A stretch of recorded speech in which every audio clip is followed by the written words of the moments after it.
ఈరోజు ఆఫీస్కి వెళ్ళావా? అంటే ఇక్కడ చూసి సమాధానం చెప్పు. ఎందుకు? ఆగొక్క నిమిషం. నువ్వేమైనా చిన్న పిల్లోడువా? అన్ని కూర్చోబెట్టి చెప్పాలా నీకు? ఇన్ని రోజులంటే జాబ్ లేదని ఖాళీగా ఉన్నావు, ఇప్పుడేమైంది మళ్ళీ? వెళ్తాను. ఎప్పుడు? వాళ్ళ జాబ్లోంచి తీసేశాక? అరే ఏదో చిన్న పిల్లల మీద కంప్లైంట్ చేసేట్టు కాల్ చేసి చెప్తుంది మీ హెచ్ఆర్. నాకు ఇంట్రెస్ట్ లేదు. మరి ఏది ఇంట్రెస్ట్? నైట్ అంతా ఫ్రెండ్స్తో తిరిగి మందు కొట్టి పొద్దునంతా పడుకోవడం ఇంట్రెస్టా?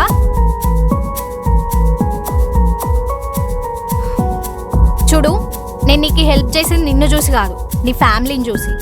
నీ కోసమో నా కోసమో కాదు, వాళ్ళ కోసమైనా మారు కొంచెం. ఛీ.